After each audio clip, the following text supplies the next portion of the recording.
Yo, welcome back, people. Lateness is greatness. You already know what time it is. It's time for the London Club's Carnage weekly show. And I can feel some pent-up energy from Tobes. You know, he's already rattling people on Twitter. But before we get onto that, how you doing, bro? I was in a shit mood on Sunday and Monday for obvious reasons, but yesterday really cheered me up. And I'm hoping for more of the same today. So, yeah, I'm happy now. And Lee, I mean, butt cheeks clapped in by Liverpool over the weekend as well, but how are you doing? Oh, it weren't just the butt cheeks that were getting clapped, it was the titties as well, bro. It was like, one of them ones, you know what I'm saying? Bro, that was just pure violation on Saturday. I can't lie. It was a disgrace, an absolute disgrace. And that is probably, and we've had some bad ones, that is probably the worst performance I've seen for a good few years. Yeah, and obviously my team absolutely dismantled as well defensively. It was just appalling. And then Corey, the only one taking W over the weekend. How are you, bro? Fuck West Ham. Biggest team in London. Back where we belong. Back where we belong, right at the top. Jesse Lingard, masterclass. I'm sure we'll get into it, but yeah, no, mate. It was nearly bottled it like Spurs, but we kept our mettle and got the. Okay, you know what? We'll get to Joe Willett. We'll get to Joe Willett. Cool. You know what, Corey? You know what, cool. Declan Rice is injured, isn't it? So say that. It's gonna be a fiery one today because we got a lot to talk about. I think first of all we got to start with what happened last night. Before we get into dismantling our own teams, apart from Corey, everybody's going to go in on their own teams, I assume. London at the moment is very much claret and blue, as someone said here in the chat. But before we get into the weekend's action, last night, I mean, what the hell happened to Trent? I mean, he was defensively absolutely appalling. It's no surprise that I've stuck up the Reece James shirt. You know, I put out my tweet. Toby definitely disagrees, but listen, Southgate knows best. You know, Toby, and he's obviously. No, he doesn't. It was a torrid time. Like, let's be real. I watched that game, right? I had both games on, but it was Liverpool Real Madrid that became the most entertaining because, you know, Man City kind of just did their job in the first half. But Trent, every opportunity he got, he was either giving it away or just getting spun by Mendy on the outside. And Mendy's quite a good, you know, dribbler 1v1. He can go both ways. He's actually quite a talented left back. I'm actually quite surprised that Man City picked that or the other Mendy to go with. The Real Madrid Mendy kind of suits their team a bit more, in my opinion. But Trent was getting spun. And it's not the first time he's got spun. You know, he's getting spun by Mason Mount at Anfield. He's got spun multiple times on his side this season. But that header, holy shit, man. That was disturbing. Do you know what I mean? James Redmond, you know, rest in peace, my brother. I saw that clip. Jesus Christ. Toby, what did you make of the performance, man? 2 words. Football heritage. That's all I can say about that. Football heritage. And I'm not just talking about Trent, I'm talking about Real Madrid. I felt like, me included, like, I've watched Real Madrid this season, and even though they do have some positives and they have like some really talented players, I've not really been convinced by them in the Champions League. And if you've watched Madrid in the last 2 years in the Champions League when it gets to knockout time, they've not really been convincing. But they rolled back the years yesterday, man. I mean, that midfield was like watching poetry in motion. Casemiro, Modric, Cruz. Yeah. We know that they've dominated football for a long, long time. But to see them take control of that game against arguably the best defensive midfielder in the league, meant to be one of the best midfielders in world football, in Thiago, Wijnaldum, etc., etc. They bossed Liverpool off the park. And Trent, it's unfortunate as well because, you know me, I'm a fierce Trent defender. And I know it's ironic because he can't really defend, but you did that. I'm gonna defend him. But the thing is, you're right though. Like when teams target him, we've seen it against smaller teams like Newcastle, smaller teams like West Ham, bigger teams like Chelsea, like you said with Matisse as well, bigger teams like Man City. So he does get targeted because of his weakness in 1v1 situations and his positioning. But I genuinely think with the positioning thing as well, like it's a consequence of what he has to do on the other end of the pitch going forward. But that being said, he was terrible yesterday, giving the ball away, weak in 1v1 situations, clumsy header that led to the second goal. Like, it was just everything that could have went bad for him yesterday. It went bad. He had a stinker, absolute stinker. Yeah. Corey, I'm going to let you respond there to him calling your team a small club, despite you sitting fourth in the Premier League. I don't know where Tottenham currently sits. Last time I checked, they didn't beat us this season, so I'm not sure how we're a small club and we're punching above our weight. I'm not sure we're that small. Yeah, your cup final. That's your trophy for the season. Your cup final. We've had a lot of cup finals this season, and we won a lot of them. Cups so much. Yeah, don't go down that route. Just forget about that. Look, because I know my limits in these conversations. Year 7. No. But Corey, what did you make of Trent? Because for me, everybody keeps saying, "Oh, he's having a bad season." I think this is exposing him a little bit. I think there's somewhere in the middle. Yes, he was great at Liverpool in his best seasons, but the system, Van Dijk, and them having their centre-back partnerships kind of helped him out in the fact that his defensive or lack of defensive awareness would be covered up by the fact that Liverpool had their strongest teams. Now their defense is a bit weaker, and suddenly he has to maybe do his job a little bit more assertively because there is no Van Dijk, because there is no Matip, there is no Gomez. Now suddenly we're starting to see the flaws. The amount of times I saw him up that pitch against Real Madrid and then space in behind, and he was half of the time he wasn't even in position. You know what I mean? It's one of those things where I don't know, man. How is this guy the best right back in the world, like Liverpool fans told us? No. Look, I don't think it helps. I think you're bang on when you talk about centre backs, because Nat Phillips, for me, for the third goal again, I think in a lot of those goals, that communication on that right hand side between him and Trent's just found in, and Van Dijk dug him out of a lot of holes. Henderson dug him out of a lot of holes. He's never been a great defender. Like, for me, it's no surprise he's getting pulled apart. I know Cruz played some blinding balls. The weight of pass on some of those balls were ridiculous. And Real Madrid were just constantly targeting that side, Vinicius down the left. They knew it's the most obvious thing. And I think that's why, and again, I'm not backing Gareth Southgate because my opinion on him is he shouldn't be England manager, but I think that's why he's worried about him going into a tournament, because I think teams will look at him and say he can get found out. And unless you protect him, unless the system's set up for him, then he's always going to be picked apart. So, and then you say that he put blinding ball in against Arsenal. Do you know what I mean? So I don't think he's a right back. Like, I just think he'll become a midfielder. Like, he can't defend. So no, I think he's a right back. But don't you think, Corey, that like the thing is, yes, he is weak defensively, but I feel like that criticism that if he plays for England instead of one of the other right backs, he will get exposed. The same can be said for pretty much every single right back that's in the fold now for the national team. But do you not think he gets exposed more? Yeah, I get that, but Kyle Walker's the best defensively, and he got torn a new arsehole against Croatia in the World Cup. Reece James is not a good defender. I don't care what Matisse says; he's not a bad one. But Reece James is not going to take any more of this slander. No, it's not even, bro, it's not Matisse. It's not even slander. Reece James has more balance to his game than Trent, but Reece James is not a stiff defender like that. He is someone who can be got at, as you just saw against West Brom. He can be. Most right backs in football. Yeah, and then the last one is Kieran Trippier. The last one is Kieran Trippier. Kieran Trippier is easily the worst right back of the lot. He's worse than Trent defensively, and he doesn't offer anything going forward. So when I hear that statement about Trent can be exposed, the same can actually be said to all the options at right back right now. You missed one. But I think the reason why Kyle Walker's definitely over him, even though he can be caught out of position, is because he's so quick. And I watched him last night. I thought he was solid. So he's definitely better than teams. Look, if a European side, particularly, we come up against Germany, they're just going to see him. He's vulnerable all the time. I know some of them are, but for me, he's one of the worst defensively. So he's third in a pecking order for defending. Going forward, he's unreal. He's our best talent, but defensively, not for me. Yeah, he is third. I agree with that he's third, but still, I with what he can offer on the ball, I'll take the L. As I said, it's only in this nation that you have a player as talented as he is on the ball, and we're talking about leaving him out of the squad. I wouldn't leave him out of the squad, but I don't. No. I mean, leaving him out of the starting 11. It wouldn't happen. I made this exact. You think Trent should definitely start? Yes, 100%. He's the. You're off your rocker. You've lost your mind, mate. In my opinion. No. Yes. I couldn't disagree more. Let me ask you lot this year. And I'm not trying to say he's as good as him, but Marcelo for Real Madrid, would you have called him a good defender? Are you calling? Don't. Yeah. No, Don't bro. No. Listen, Yeah, wait. Listen. One second. Before you lose your marbles, listen to the point I'm making.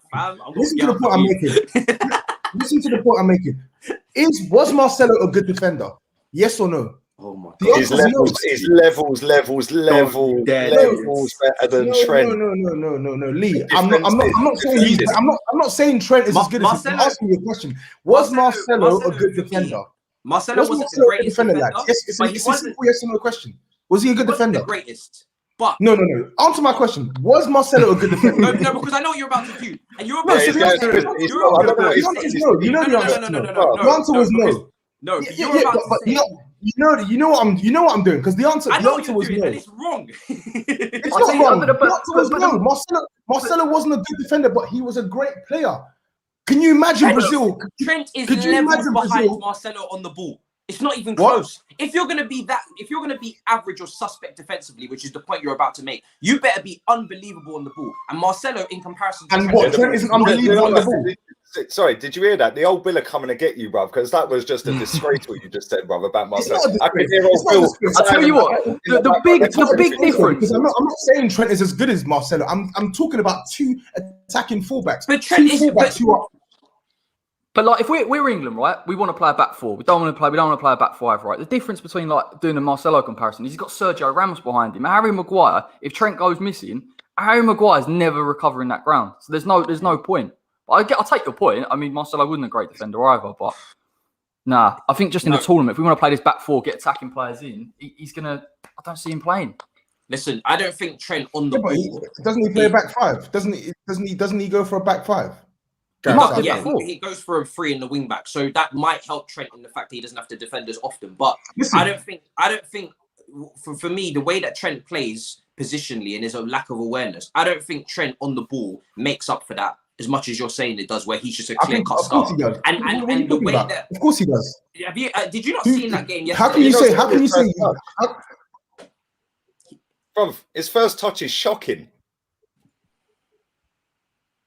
Like, real talk, his first touch is shit. Like, dog shit. The guy can't defend, right? And this is the thing, yeah? Like, and it's not a pop at you directly. It's a pop at a lot of football fans out there, yeah? Right? They see an assist and they see the odd free kick and go, oh, my God, Trent's amazing. What a cross against Arsenal. Oh, bro, your job's to defend, yeah? And when you go and play European football or like Euros internationally or World Cup or something, you're not going to have a lot of the ball, a lot of the games, yeah, because you're going to get dominated by teams that are far superior technically, yeah, which is why you need your best technically gifted footballers in the team. He's nowhere near one of our best technically gifted footballers. Nowhere near. The guy is best. He can't defend. All he's got is a good cross in him. Kyle Walker is still, to this day, our best right back.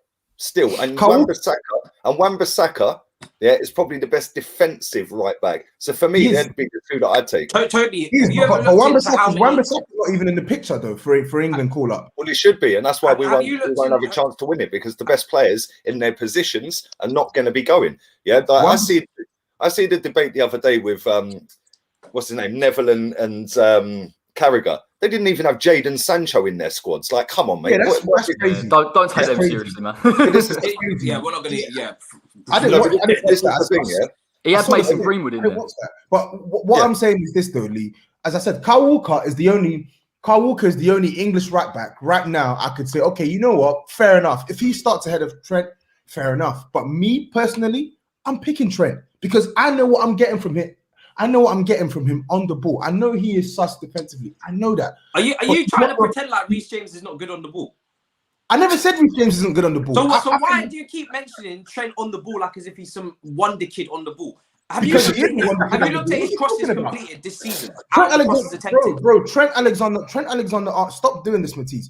Reece James is a good fullback. Yeah, he's a good fullback. But what I said earlier on is he's not the strongest defensively. It doesn't mean he's bad defensively. He's just not. He's not levels like that defensively. He's better than Trent defensively, so he's ticking that box. I never said he's not better than Trent. So I'm just doing a straight comparison right now. He's ticking that box in terms of being better. I never said he's not better. Listen, Trent Alexander-Arnold will never have the physicality that a Reece James or the athleticism that a Kyle Walker has, which means in 1v1 situations, they're more likely to stop their mark. They're more likely to stop their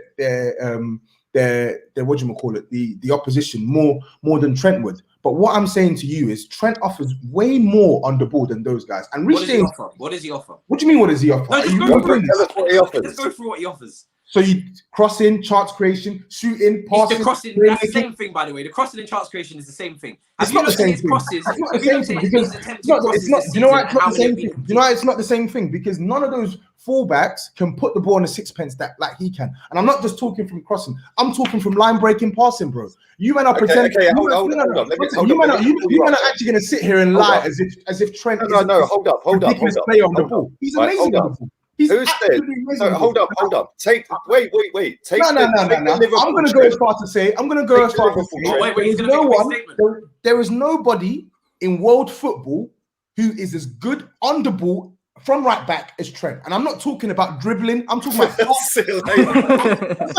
It's a fact. There's no one in world football who can pass, cross, and shoot a ball like Trent can. There isn't. So you can. Toby, I've got to back you up a little bit, mate, because I kind of dug it out with the back four. I would take Trent. I would have Trent in and around the squad. I agree. Going forward, he's unreal. He's clear of every other right back. It was just a case of if you play the back four, I'm not sure he's going to play. Nah, let these man walk out. Well, everything I've said is facts. I'm not saying that he's the best right back in the league. I'm talking about his qualities on the ball. Yeah, I even took away dribble. I said, fair enough. He's not. He can't dribble like Cancelo, can he? He can't shoot with his left foot like Cancelo. I got a beer because you're drunk, so I thought I'd join you. No, it's not drunk. Passing, shooting, crossing. Okay, hold up. How many shots has he had at goal this season? Does anyone know the stats for that? Do you know what I find so mad when people talk about Trent with crossing? Go and look at the attempted crosses and how many are completed. Everybody talks about put it on a sixpence. Bro, he put 28 crosses in one game and got 1 assist, and everyone was fucking mad. I saw him multiple times last night get the ball out his feet and just whip it. And he's not even in crossing positions. He's not even looking. He's just getting the ball and just trying to whip it at every given moment. And then I'm lying. I'm making it up then. I'm making it up. Bruno Fernandes. Okay, that is what it is. Matisse. Okay, what? So give me these right backs in the league who are better than Trent on the ball. It is these. Wait. I'll give you right backs that are better defensively because that's their fucking job. I never said defensively though. Yeah. We're not going to play like Liverpool though. That's the problem. We're not going to go with this just cross the ball every fucking time they get it. We're not going to do that. It's not about crossing the ball. It's not about crossing the ball 1,000 times. I'm sure 50 of them will be completed. That is the analogy I'm going to use here. The cheek of you saying that with the amount of volume of crosses to the success. That's what you need to look at. Spammy James at Chelsea. You're talking about. But James is a very good crosser. Something that you don't. I know he is, but Trent is better. I'm not gonna lie. I think Reece James can cross in a more variety of ways. I've looked at both of them cross the ball, and Trent's technique is just one way. I know Reece James can cross the ball in a multitude of different ways, with the outside of his right foot, with the inside. Listen, I can't defend Trent's performance yesterday. He was shit. And I know he's bad defensively, but I'm just giving you the reasons as to why I would start him if I was the England boss, because of what he can do on the ball. That's all. If you don't agree with it, it's fine. You don't have to. Okay, so let's assume we come up against France, yeah? Right? Let's say we get out the group, we get France. Mm-hmm. Who would you prefer at right back up against Mbappe? If Mbappe played left forward, yeah? Who would you prefer? Would you prefer Reece James, Kyle Walker, Wan-Bissaka, or Trent? Wan-Bissaka. There you go. Thank you. Okay, he's not going to play. He's not going to play for England, though. No, and that's why we won't win the tournament. One of the reasons why, because we are not Liverpool, Toby. Yeah, we're not going to set up with this. Let's just spam crosses without looking. Yeah, and hope Harry Kane nods it in. You can't go into international tournament playing like that because it's not the Premier League. But Lee, it's not like they got played off the park by two fucking veterans of the game, and they're both technically fucking levels above anything that Liverpool had in their midfield. I get that, but Lee, what I'm saying to you is it's not just about crossing for Trent. Like we're underestimating this guy's ability to break lines with his passing. It's a huge asset in transition. England, all these guys are 60-yard diagonal codes. That's it. No. But you just said that like England aren't going to play like Liverpool. England aren't going to spam crosses into the box. Yes, that's true. But what I'm telling you is this guy possesses this guy possesses a unique quality on the ball, and you've seen it in action for Liverpool. When they're on the break, when they're in transition, and they want to catch a team out, whose pass is springing them on the? Whose pass is springing the move off? Who's breaking the lines of his passing? He's got that quality, and I'm sorry, and I'll say it again. Aaron Wan-Bissaka is not finding Marcus Rashford from his own box. No, because he's doing his job. Neither is Reece James. It's just facts. I'll take that point with him breaking lines with his passing. That's why a lot of people would move him into midfield. However, this crossing thing, completed crosses into the penalty box, Why do you keep mentioning crossing? No, I'm going to keep doing it because this is what these English fullbacks' main tool is, spamming crosses. So let's go through the accuracy, right? Trent 20 completed crosses and Reece James 21, right? Attempts. Trent 139, Reece James 85. So when you're talking about accuracy and completed crosses, you can go through the assist against Arsenal all you want and all these different instances. But I'm telling you, if you have to have a high volume of crosses to actually get the assist, then I'm not taking it as seriously. And it's the same output that goes with Bruno Fernandes. It's probably a bit harsh on him though, isn't it? Because you look at the forward men, Salah, Mane. Again, none of them have been firing this season. None of them are good in the air. No, I don't agree. Okay, so if none of them are good in the air, why do they keep spamming crosses then? Exactly. It's not about being good in the air. It's not about being good in the air. It's Trent and Robertson normally putting the ball in the right position for their attackers to attack the ball. They don't have to be dominant in the air. You literally just saw Trent assist Diogo Jota. Are you going to tell me Diogo Jota's a beast in the air? Come on, man. No, that was Rob Holding doing Rob Holding type thing. Let's be fair. Let's be fair. Yeah, I may be overdoing it with Trent, but you man are not going to tell me that Trent hasn't got this unique quality on the ball, because he has. He really has. He has. I would definitely take Trent. Are you sure that's not vodka in the squad that you're sipping? I'll take him in the squad, but I think I don't know. Maybe the standards are falling, but I think we're overhyping this ability on the ball, in my opinion, from what I'm seeing. Yes, he's good on the ball. Overhyping. Yeah, I think you are. Yeah, I think you are overhyping. No. Pulisic stand, and Hudson-Odoi bumsucker is telling me overhyping a player. No. You're telling me we're overhyping a player who was. You're telling me we're overhyping a player who was flat out the best back in the league for 2 seasons straight. For 2 seasons straight, and you're telling me that we're overhyping him. That's crazy. Yeah, you are. You are overhyping him. That's crazy for me today. That's crazy. At the end of the day, right? You're assuming that we're just wanting to play like Liverpool play by spamming crosses into Harry Kane. Okay, so if that's the case, then surely, if we want to play a totally different way and play a European style of football, look how slow it is compared to the Premier League. Yeah, you get a little bit more time on the ball, and if spamming crosses don't work, you need to find a way through technical ability.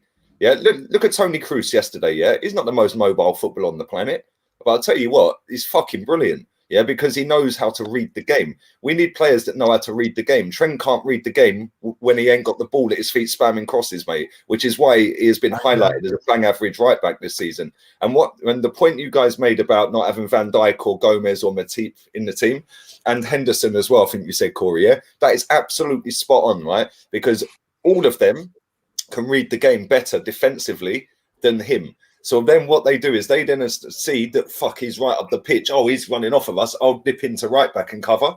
Yeah. Now, if we're going to do that and we're going to take Stones, for example, fucking hell. Yeah. Stones is doing it in the best team in the league. Yeah. With the best players in the league this season. Yeah. So Trent generational, you know. Toby, you didn't do it. Tell me you didn't say that. I think I did, but then I took it back. It was here. It was on the stream. I said it and I took it back. It was when we were discussing the How dare you? Don't ever bring up any of my opinions again. Don't ever. No, but I took it back though. I took it back. So, my God. But this is the thing. Like anyone that's will never take back your comments on Pulisic. I took it back. You need to clip it and send it to me so I know. Anyone that's worth their salt in football knew Trent has never been a good defender. You can see it from miles away. But he's worse than I thought. No, mate, he's always been that bad. He's always been that bad. You see, against Madrid yesterday, when that Liverpool system doesn't work, they get exploited individually. Klopp's just built a system that works. The minute it starts falling apart, they can't compete anymore. And Trent is the worst. They haven't got Henderson in that team. Yeah, they fucked up yesterday by putting Naby Keita in. I couldn't believe they dropped Thiago.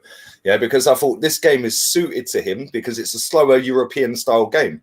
Yeah, so he can do his thing. He'll have a bit more time on the ball and he could be their Cruz. Yeah. And fucking, it didn't work like that. The game was gone by the time he come on. Like, let's be real. I think the tactic from Klopp was to try and get more energy in that midfield to try and press Real Madrid. But weirdly enough, Liverpool didn't press.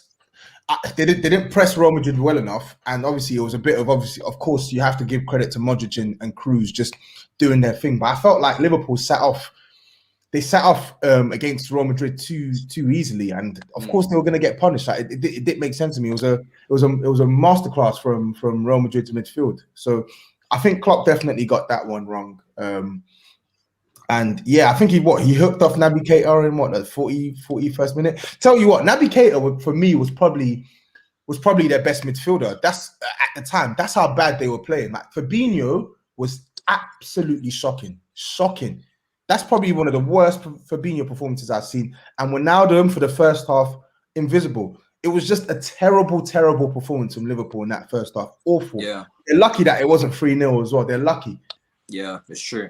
Listen, Man City game kind of just ended up being a formality. A little bit disappointed, but it is what it is. I thought Dortmund might be a little bit more expansive. They were robbed, man. Yeah, that Jude Bellingham they were. Yeah, Jude Bellingham. If we want to talk about that, I mean, what did you guys make of that officiating? Because that was just criminal in my opinion. Dortmund even tweeted a load of question marks out when it happened.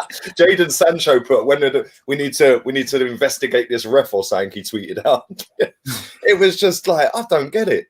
It's like Ederson should have been booked for play acting as well. Yeah, because he went down like his foot had just been amputated. Like, do you know what I mean? It's like, didn't even touch him. Pathetic, man. Absolutely pathetic. And they went to VAR. It is, but this is what did you see? Apparently, because he blew his whistle, they were like, "No, we can't check it anymore." I was like, "That's mad." You telling me you've got all that technology and none of you can have a look at it? Yeah, he blew his whistle before the ball crossed the line, into the goal, and it was the same when I think Man United. I think it was the Man United game against somebody. Can't remember. I think it might have been against City. I'm not sure, but the ball hadn't crossed the line before he blew the whistle. Yeah, and that was the game. It weren't Man United. It was the free kick where he blew his whistle twice. Yeah. Yeah, and then he blew it again before it went over the line. So once the whistle's been blown, you can't VAR because he's stopped the game. Yeah, pathetic, absolutely pathetic. And I'm sure that these officials have been told, you let it carry on until it hits the back of the net or the phase of play's fizzled out, then you can pull it back. Yeah, and we can check it. So I don't know why he blew his whistle because that should have been allowed to be kicked into the goal. Then you have the VAR. Yeah. But, bruv, if they get knocked out, they're going to be fuming, man. they should be fuming. Because for me... It's a terrible rule. It's a terrible, terrible, terrible decision. Yeah. Terrible decision. And if anything, it's a foul on Bellingham. Yeah. And you can't even blame VAR from that. That's literally just... someone might need to investigate that for match fixing, because that's how bad that decision was. It was horrible. It was absolutely horrible. Yeah, I couldn't agree more. I mean, this final super chat, I thought this was Trent prop to balance out the conversation, but it's not. Most overrated player I've ever seen. He's bang average right back. Overall, he can't defend, deserves to be dropped. And Guy Kazi earlier said with super chat, do England play with possession? I mean, I think England attempt to play with possession, but they're not very great at it. So I'm not gonna really do possession dirty like that and put England's name on it. Moving on to obviously our own fixtures over the weekend. Corey, we'll start with you because you got at least one. It was an unbelievable goal from Lingard, right? Oh my days! I don't know what you put in his coffee or his tea in the mornings or what's going on over there, but this is a guy that obviously Man United kind of discarded, loaned out, didn't use, neglected, whatever you want to say. But he is just turned into a new player under you guys. And so much so that he's actually, not only knocking on the door for the England squad, he was in the England squad. And there's a case to be made that on form and the way that he performs with England anyway, prior to this, he should potentially be going to the Euros anyway. What have you made of Lingard? And obviously, you'll be trying to keep him, I assume. Yeah, no, United now are trying to set that price. Like, I think someone come out with Sky Sports saying, "Oh, it's going to be, West Ham will do everything to get him," and quite rightly so. I think the goals that he's scoring, like the variety of the play, like I didn't know he was that good at carrying the ball. Like, he honestly, he's been different level. He did the Berber spin as well for the second goal, which again is unreal. And he's really unreal. He was never going to get the ball there. Come on, Toby. If that's Bale, we won't near the end of it. It would just be constantly on repeat. Bro, he lost control of the ball. He wasn't going to get it. No, he knew what he was doing. No, he knew what he was doing, man. Come on, he knew. But like the thing is, West Ham, take Lingard out of it, we were absolutely blinding on the counter. We did it against Arsenal, and we did it again in this game. First 30 minutes, we're just absolutely clinical, and it's actually frightening because Wolves were getting back into the game. I see what you're doing, and they were scoring all the, and they were creating chances. And defensively, I thought we was quite weak. Communication, Diop without a Bonner in the side, we look a lot weaker. And then we literally go on the counter. Lingard carries the ball. He's got 5 men around him. Bowen, one chance, near post goal, and it's that. It reminded me that easy. Just saying it at the minute. It reminds me of that Barkley goal. Do you remember Everton against Newcastle? Yeah, I think I know what you're talking about. Yeah. That Barkley I remember goal when he slapped it top bins at St James Park. Yeah. It was unreal. But the thing about Lingard is how complete he is as a player. Like off the ball, works so hard. If you want to try and break down a team, he can come into those half spaces. If he wants to carry the ball, he can do that as well. Mikel Antonio as well, which goes under the radar because he went off injured. He was unreal first 30 minutes. The dribbling, the strength, everything. He was just he's class, man. You're struggling, mate.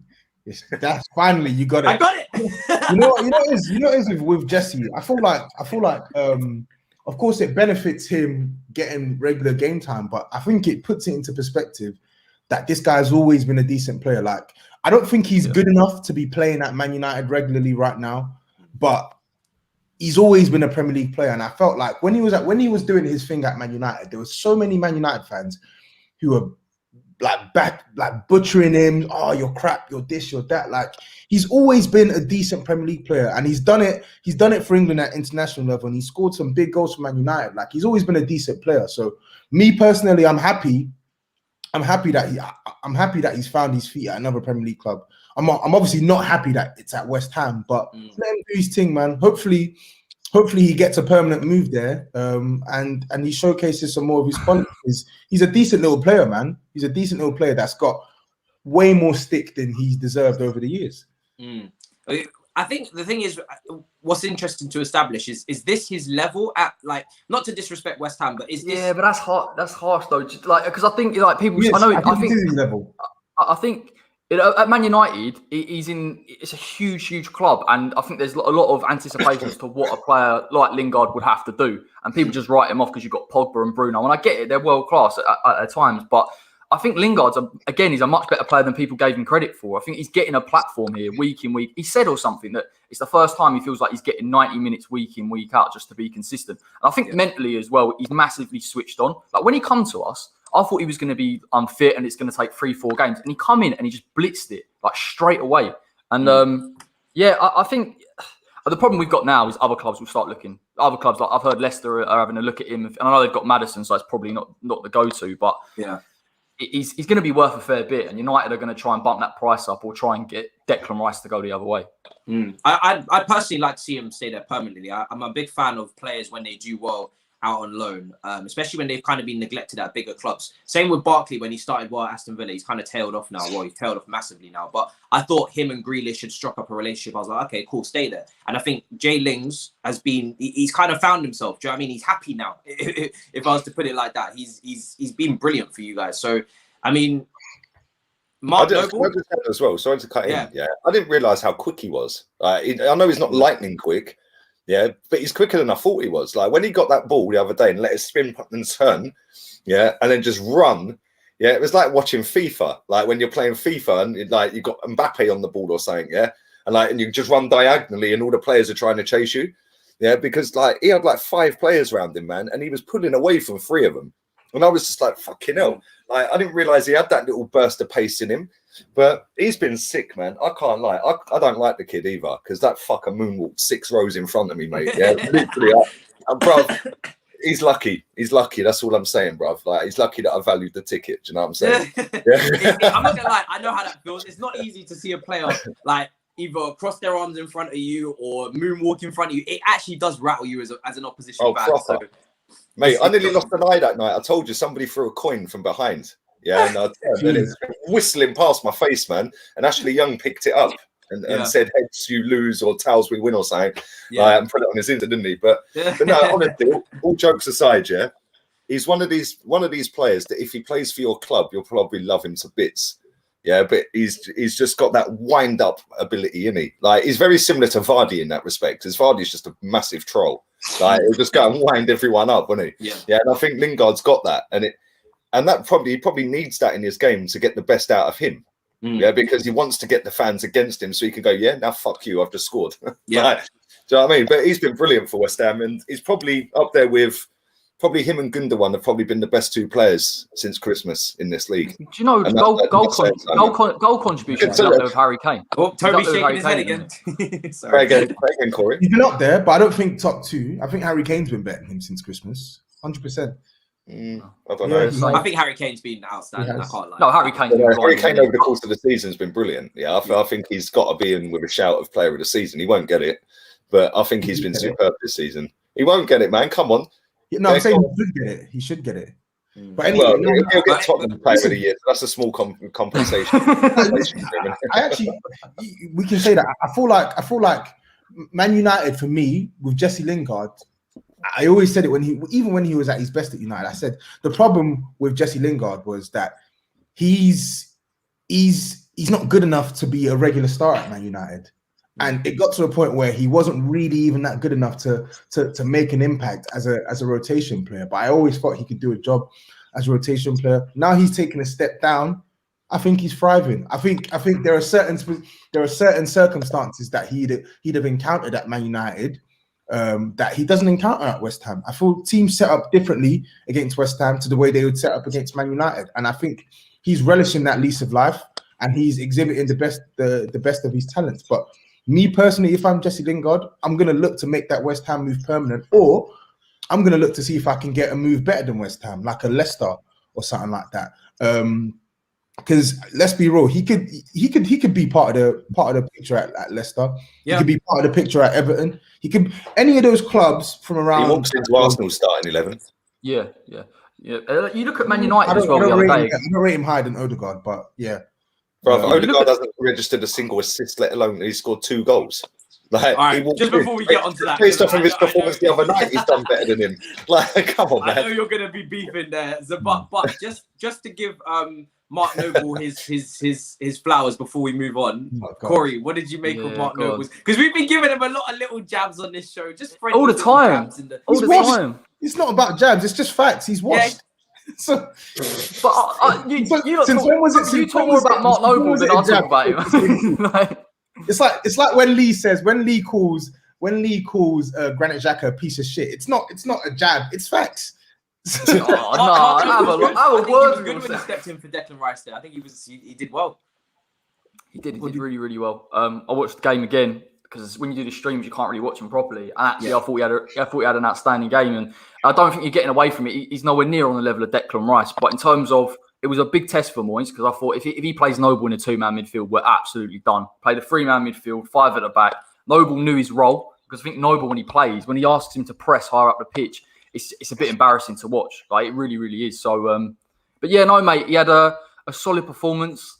Get European football for next season. Last season at West Ham, and yeah, let's see him out properly. But yeah, he played really well. Noble in the Champions League, man, pulling the strings against Real Madrid. Cockney Perlo, mate. Cockney Perlo. Mark Noble switching play against Toni Kroos the next season. You'd love to see it. I mean, do you know what it is? Yeah, West Ham. The thing is with them, I don't have any beef there. So it would have been nice for you to make it, but I can't put your happiness over mine. So you do need to stop this shit now and put us back in the top 4. You've literally just risen above us again. Obviously at our own demise. We're going to get onto Chelsea now. I don't think it would be fair after all the times we've gone and had Tottenham meltdowns on this show, Arsenal meltdowns with Lee. We're not even going to really talk about Liverpool, Arsenal too much because I feel like that was kind of inevitable, but we'll brush up on it lightly. But I think it would be very unfair of me if I didn't bring up Chelsea's absolutely diabolical display against West Brom, because that really was the shock of the weekend. Like, Tottenham drew, Arsenal played Liverpool. You can see how shit can go wrong. We played West Brom and lost 5-2, and we got Porto tonight. So I'm trying to get it out of my head. I really am. But I'm still struggling to understand how my team was so complacent in the first half when they were only 2 points ahead of West Ham. I said it in my preview. I was like, why? How can we possibly be complacent going into this game? We're not even solidified in the top 4. We're not even Man United. We are literally clinging on for dear life, as we were last season, and we come out complacent in the first half. I mean, Lee, what did you make of that absolutely shambolic, disgusting, despicable display? Oh, mate, do you know what? I didn't watch the game live, yeah? I was just like chilling, like just like laying on the bed, just scrolling, like watching YouTube videos. And then like I thought, oh, let me check, see what the fixtures are today, because I knew we were the 8 o'clock, yeah? But at this point, the game had finished, yeah? And I had to rub my eyes, mate. I couldn't believe what I was seeing on Google search, bruv. I was like, what? Like 5. So then I thought, right, okay, there was then a rerun of the game. I watched the goals and the highlights. There was then a rerun of it. I watched the whole game yesterday, yeah? Bruv, I swear, right? I only watched it for the banter because I just wanted to see if it was that bad or whether they were just lucky, yeah? Right? One thing I noticed, especially first half, you lot were scared to make a tackle. Like, literally, they were just walking into your box and nobody would go near them. Yeah, and I thought, like, I don't know whether they were saving their self for, because obviously the Champions League game tonight.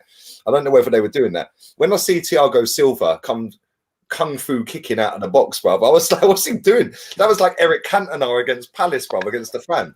Yeah, I mean, he was put in trouble. Yeah, I was like, what are you doing? The guy had taken the shot already. Yeah, like you're coming way late, and he's already got the yellow as well. Actually, it reminded me of Granit Xhaka on Son a couple of seasons back. Do you remember where he just wiped him clean out in the box? Yeah, it was exactly the same. And I'm like, wait, that's your best centre back gone. See ya. And then after that, it was just, I mean, the level of some of the goals was mad. Yeah, that one where I think it was what's his name, Callum Robinson. Yeah, where he just volleyed it on the side foot volley. What a finish, man! Like that was incredible. Goal. That was a fucking great goal, man. He scored 5 Premier League goals this season. All 5 are against Chelsea. Yeah. It's mad. Are we gonna? I mean, before I go to Toby, because he gets great enjoyment out of speaking about this, so I'm gonna just go to Corey first. But do you look at this as I do, as a flash in the pan, one-off game? We're not gonna overly be critical of Thomas Tuchel, who was unbeaten for so long, or do you see this as like a chink in the armor, and this could be potentially how they finish outside the top 4? Yeah, possibly, definitely in terms of mentality. I thought it was really weird, like the way you were playing. Like you spoke about urgency, like that midfield. Like I can't understand, because I watched Jorginho and I kind of get him, as I don't really rate him, but I think he was so poor. And I just wonder whether without Kante in that midfield, you're going to struggle. And I look at it with West Ham coming up and think, how are we going to compete with their midfield? But then the reality is, if you're playing Jorginho, I know Kovacic's played okay, but teams are going to look at that and think, tell you what, we'll dominate. And also the fact that Tuchel was so rigid because he wanted to play that 3 at the back when a man went sent off. And I was like, I didn't really get it. Like, he seems like a guy that's so hell-bent on this is the way I play. And the players didn't take any responsibility for that either. It felt like they were just like, well, how do we think outside of what Tuchel's told us? And I think teams will look at that and think, if you can get up at Chelsea, have a real game plan, cause them some issues, then they're not going to be able to react enough. And I think it is a bit of a chink in the armour. But it's early doors, mate. You know, he's only been, when did he come in? Probably December, January? I can't remember. He came in late January, yeah. But it's interesting because you're back in the top 4 now. And I was asking you a couple of weeks ago, are you going to make it? You're like, I don't know, we dropped points. But it's funny, now you're back in. So you never know with West Ham at this point. We were speaking a couple of weeks ago about them dropping points to Man United, and maybe they're shooting themselves in the foot and not being able to get the job done and get it over the line. Now you're in the top 4. So I really do think, much like last season, everybody's just very charitable with this top 4 thing, and it's going to go to the last day. It could go anywhere. It could go anywhere between West Ham and Everton. Like, I don't think Everton will get it, but just because of their game in hand, like that's why it's just about consistency. Do you know what I mean? It's about no silly red cards. Because if you don't get that red card, mate, I think it's an awful performance, but you probably see it out. Yeah, probably. Toby, you can have the last laugh. Anything to add on to this slaughter? Yeah, I don't really want to like make a big thing out of it, because I do think it's like a freak result. Like if you look at the way you lot have played under Tuchel, like that result was just the complete opposite of what we've seen in his time at Chelsea. Minimal control in the second half, awful defending. Like it's not something we've seen from you lot since he got into the job. So it was refreshing and it was beautiful to see. I must admit, like, I saw Chelsea West Brom as the lunchtime kickoff. I said, I'm not giving this any of my time. And when I saw the alert on my phone that you lot had went up, I said, yeah, safe. I'm not switching on the TV.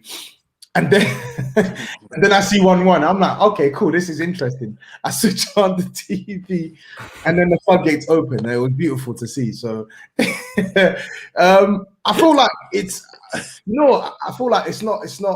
I think it's just a wake up call that to you lot that like you're not just gonna coast into this top 4 spot. Yeah. How many times have we been on the Big Six or even here and we've criticized Man United and only going to social? Listen, Man United have done something that Man United and Leicester are doing things that the other clubs can't do, which is get results. Yeah. Fuck how they're playing, they get results. And that's the one thing that the rest of the chasing pack have struggled with in that regard. Us, you, Liverpool, maybe not so much West Ham because I feel like they're playing at their maximum, but I feel like it just taking shots at everyone today. Let him have it. No, but it's not taking shots. Like, am I lying? West Ham are playing to their maximum, so I can't say West Ham are underperforming because they shouldn't be there. Like they're fourth right now. So what I'm saying is that like you lot need to brace yourself now because you're 2 points ahead of Liverpool. You're 1 point behind West Ham. This race is going to go to the wire, and you lot have got. How many times have I told you about your last 4 fixtures, Matisse? Yeah, I looked at the fixtures the other day. I told you about it a million times. But very good. One thing I will say is that under Tuchel, we dropped points to Leeds. Someone's at my door, yeah? 1 sec. Yeah, go for it, bro. We've dropped points to Leeds, Southampton, now West Brom as well. And I'm thinking to myself, maybe the bigger fixtures actually suit us. Do you know what I mean? So I'm obviously skeptical because it is a tough run, but I'm at this point now where I don't think any fixture can decide, this race. I think it's literally now just down to us being on point. And that is the one thing I will say that I agree with you, that you have to give credit to Man United. Whether they play well or not, which is more often or not, they don't play great football. They don't play very well. They get the results. Yeah. They have the shithousery to get the results. You get the results. And this is what I'm saying. Like, it's this top 4 race is going to go down to the wire. And me personally, if I had to put money on it, it will be between you, Liverpool, and maybe West Ham. So I think those will be my top 3 front runners to get top 4. But wait, you're putting West Ham in the top 4? I said maybe West Ham. They could get it. Matisse, look at our fixtures. I know like it's a bit. Don't want to get hell bent on them. I know it's not because of that. I'm just saying Toby did not have them in the top 4 before. I didn't. You are changing your mind a lot. Listen, I've looked at their fixture list.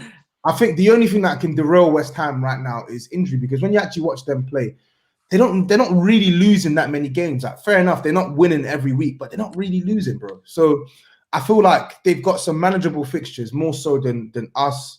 I think them and Liverpool have got, I say them, but them and Liverpool have got maybe the more straightforward running over the next couple of weeks. So why can't they keep it going? So we'll see. I just think you lot are in for a race now, because I remember a couple of weeks ago, we were always in for a race. No, you were, but I felt like a lot of people were so cocksure that you're going to finish top 4, and now all of a sudden Liverpool are back in it, and West Ham are saying we're not going to be moved. So it's going to be interesting. I've always been confident, but I've always said as well, we are not clear. Like, we are quite clearly on the fringe here. We're 2 points ahead. We was 2 points ahead, so we always needed to keep that concentration. And I always said as well that at one point that defense will fail us, and then it's going to be down to the attack. Now, you don't expect to score 5 goals, so I didn't expect the defense to come truckling down that much. I expected maybe 2 goals conceded, but yeah, it's been a madness. I think just quickly to brush. Sorry. Do you know what as well that play a big part in this is Champions League? Yeah, because if you lot get through, which I expect you to do, it's not going to be easy, but I do think you'll beat them. That will play a massive part in what Chelsea do. Because if Liverpool are likely to be knocked out, which they are, then they can then push for the league position. Sorry. Yeah, West Ham and Tottenham don't have that luxury of European football at the moment. so they can just concentrate week to week on the league. And I looked at their fixtures the other day. Not in the FA Cup either, isn't it?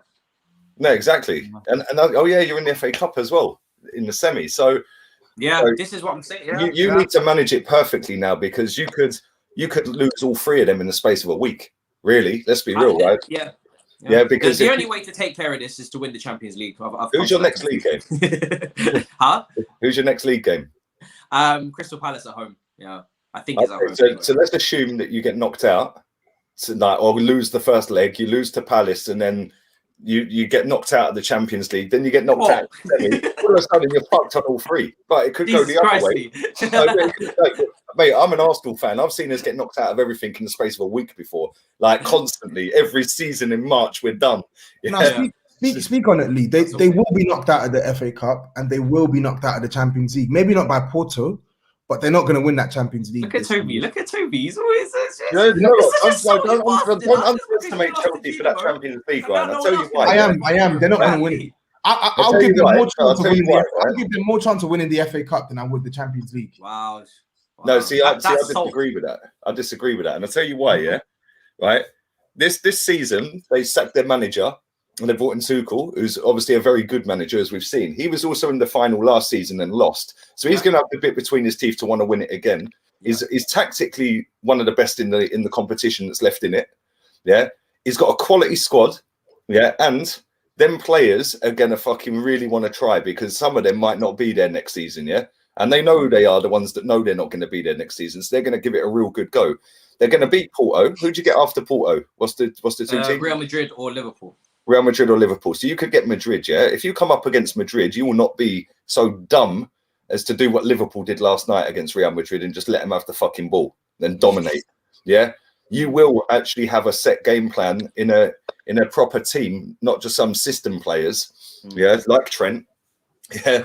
You will actually, and you might see actually Reece James turn it on as well, and actually prove what you're saying is right, that he is levels above Trent, because he ain't gonna play Vinicius Jr. up against Reece James. Trust me, he'll go on the opposite side, yeah, against Chilwell, because Reece James is just bully him, yeah, because he's a big, tall, commanding figure. Reece James. He'd bully him. Vinicius Jr. I don't rate him particularly high. No, I don't. He's okay. He played brilliant last night. He was superb. But the way that Trent made him look last night was disrespectful to the sport. I'm sorry. He made him look like some sort of R9 regen. I mean, just to quickly gloss over the Porto game, obviously Porto is coming up this tonight. Some questions in the chat about who I would play. If you look at the preview, I definitely put my lineup in there as well. But Werner for me, Timo Werner can't be playing. Timo Werner's been he's been poor in front of goal, and we need to be clinical. So I wouldn't play him. I'd definitely go with Giroud. I know someone mentioned Tammy Abraham as well. I think putting him in the starting 11 when he hasn't featured in how many weeks would be silly as well. Chance. So he's going to be off the bench. I think that's obvious after the way Tuchel's been using him or not using him, down to injury, whatever it's been. So I hope Giroud starts. I think he has to be our 34-year-old Didier Drogba in this comp. That's the only way I can see us flourishing. So yeah, I would play Giroud. I would play either Havertz and Mount behind, Hudson-Odoi or Mount, any of those guys behind. There's even a case for Ziyech, who's got a Champions League record behind him as well. But this is not a Porto preview. I'm still confident, but we have to be on guard. You know what I mean? I spoke to Adrian yesterday about this, and listen, Porto are no mugs. So hopefully Chelsea slap in the face of the weekend just means that they're not going to get another slap, because they'll actually be concentrated against Porto. Moving on to well, do you want to go Tottenham or Arsenal next? I mean, who wants to take? Go wherever you want. Either way, like, it's just going to be a shout. Really. Well, do you know what I heard? One of my Arsenal's best player this weekend was Joe Willock. Exactly. Shit. It's so true as well. That's the thing. That's the funny thing. Is it's so true. Maitland Niles as well. He bossed your midfield. Yeah, shit. You really did send out the man them on loan, isn't it, to do the job? While the people at home did not. All the dads they sent out on loan to wreak havoc. Yeah. To finish 10th. The man them are not at home and not doing the job. I mean, I heard something about Harry Kane and the rest of the squad wanting Mourinho to go. Is that true, Toby? I have no idea. Yeah. There's reports coming out saying like some of them aren't taking too kindly to being scapegoated like they have done under this manager. Me personally, I just think he's a coward. I think he's a coward. Listen, I feel like players in this modern day and age, they're babies. They're mollycoddled too much, and I feel like sometimes they do need to hear the harsh truth. But I don't feel like it's a manager's place to come out and say those harsh truths in front of the camera and then absolve himself of any blame. Like if you're gonna lambast them, but lambast yourself too, or lambast them in private. For you to come out and say what he said, no, full well, you set us up this way. What did he say? I didn't hear what he said. He said when they asked like why can't you hold on to leads and stuff, and he said same manager, different players. No, it's not the same manager. This manager that I see in front of me is a washed up version of the manager that sorry, I got a fly on my laptop. It's a washed up version of the manager that used to be able to hold those leads many years ago. It's not the same manager. It's a different manager. I don't know who this imposter is right now, but this isn't Jose Mourinho. This is some washed up dinosaur version. So if you're gonna acknowledge it's different players as well, acknowledge that it's a different manager too, because it's not the same manager. He ain't got the same bounce. It's the history of this fly is just. You know what it is? You know what flies are attracted to, innit? It's all that talk about Trent earlier, bro. The shit that was coming out, you know. Yeah, whatever, man. Whatever. Listen, you said Mahrez is better than Neymar. You can never talk. Yeah, to he him. is. He's not. He's not. Bro, he's not. Bro, come back to me when come back to when me. what? When Neymar scored a hat-trick against Burnley, yeah.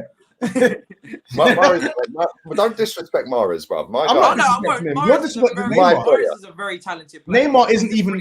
Mahrez isn't even half the player Neymar is. Okay, well, let's move on anyway, so I can rip off. But I mean, with Tottenham, right? I mean, there's not really much more we can say at this point with Tottenham, because I feel like we have the same discussion every week, and I'm not trying to have Toby pull his hair out, because me and him would both struggle to do that right now. But it's very evident to me that things are not getting better. And when people say Tottenham are, you know, just 5 points off the top four, or they're in the cup final, I have to be real for a second and stop the trolling like I do on the Big Six and say to myself, that doesn't matter if you're not doing your own job. If you're not taking care of business at home, I keep saying this, it doesn't matter what other results. And I keep saying this with us as well. If you're not taking care of business, fuck the other results. And I just feel like Tottenham, they're so heavily reliant this season on Harry Kane and Son.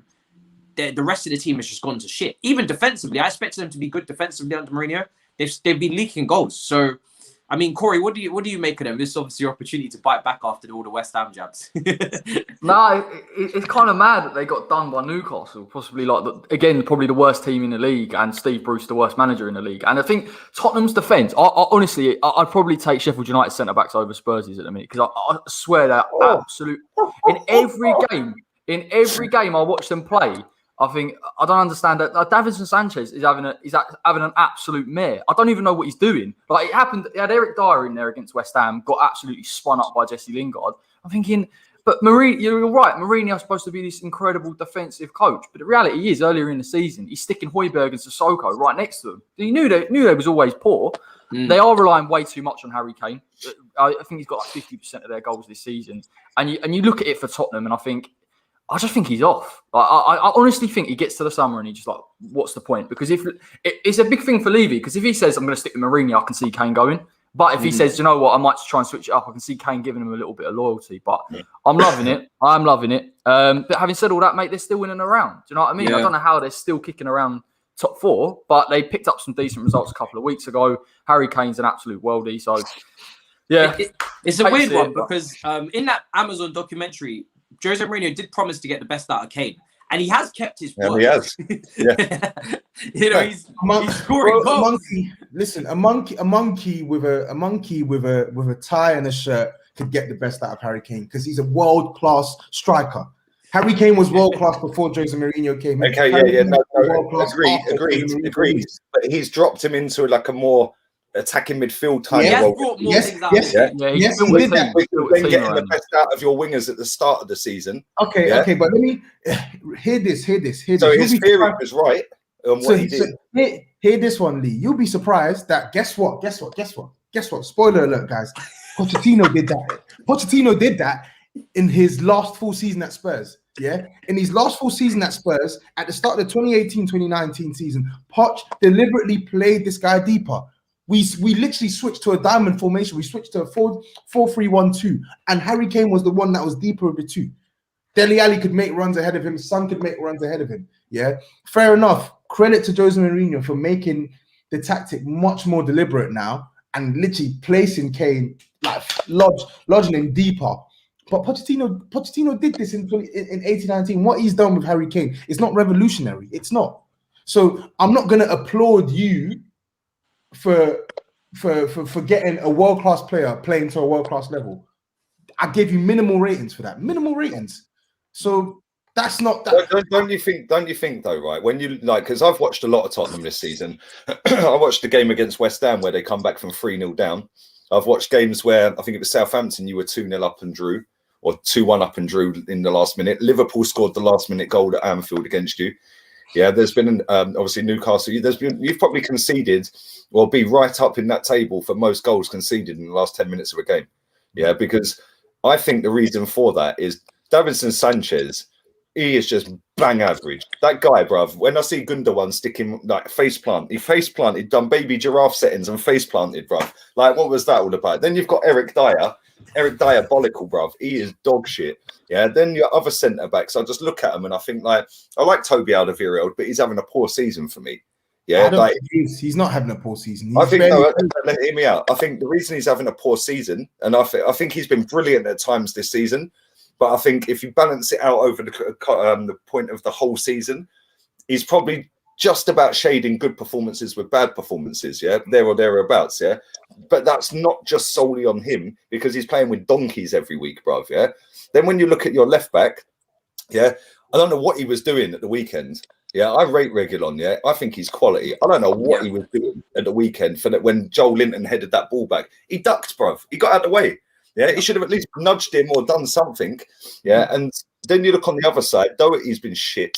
And Doherty. you know what it is? Like just dissecting that game on the weekend. Alderweireld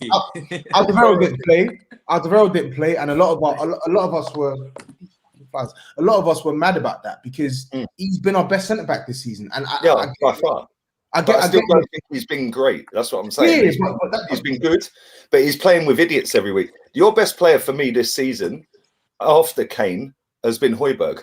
Yeah, Højbjerg's been absolutely brilliant. Even against Newcastle, yeah, he was the only one in that midfield that looked like he wanted it. Yeah, and like was getting stuck in. He was like everywhere. 1 minute he's over there, then he's back here, then he's in the midfield, then he's there, and it was like watching Fabinho against us. Like Højbjerg was decent on Sunday. Ndombele played well, in my opinion, on Sunday as well. But I think the issue with Spurs is a lot of players are playing poorly, and they have done for most of the season. And then it's compounded by the fact that we are not coached well enough to actually control games. The slightest bit of organization we come up against. Yeah, but don't you think as well, right? If you hadn't have conceded that absolute worldie from Lanzini, yeah, they'd have what, fucking 1 point less straight away. You'd have 1 point more. Yeah, that was just unreal, that goal. Yeah, that's a 1 in a million, mate. He's never going to do it again, right? And you would have won that game. Yeah, they would have had 1 point less. Now you're a bit closer, right? Then when you look at it, if Harry Kane buried that chance to hit the post, and the funny thing is, yeah, me and my father-in-law were sat watching it. I said, I guarantee they break away off this corner and score. Yeah, I just sensed it was going to happen. Yeah. And he did it, and they were fucking going bang, bang, bang. And I was like, right, this is in. And he hit the post. 52 seconds later, they score. And that is when you're at the top level of football, isn't it? You know what it is, though, Lee? Like, Harry Kane did well to fashion a shot that even came off the post. What you need to do is you need to blame the flipping donkey, the stupid donkey that's been at this club for way too long, that doesn't play in Son, who is clearly the obvious choice that can easily pack away the goal. You go for the harder part, and you go for the player who has more work to do than the other. Twice that idiot that you lot know I'm talking about, twice that idiot was breaking away. Twice he had the opportunity to slip players in. Twice he failed. We've seen that rinse and repeat. We saw it against Man United last year. We've seen it so many times with that guy because he's got the decision making of a fucking baboon. He's stupid. And he's outstayed his welcome. I think you're not Pamela's biggest fan, Toby. No, I'm not his biggest fan. And I used to think that he served a purpose at Spurs, but he's fucking shit. He's rubbish. He's absolutely rubbish. And the thing is, this is why I'm tired of the blame game at Spurs. Mourinho needs to bust out, but I'd be lying to myself if I put it on Mourinho. We've got a host of issues. Mourinho is not telling Davinson Sanchez to defend like a clown. Mourinho is not telling Lamela to not make the obvious pass. Mourinho is not telling half of these players to be idiots when they do the stupid shit they do on the pitch. But unfortunately, Mourinho is the one that coaches these clowns. Whoa.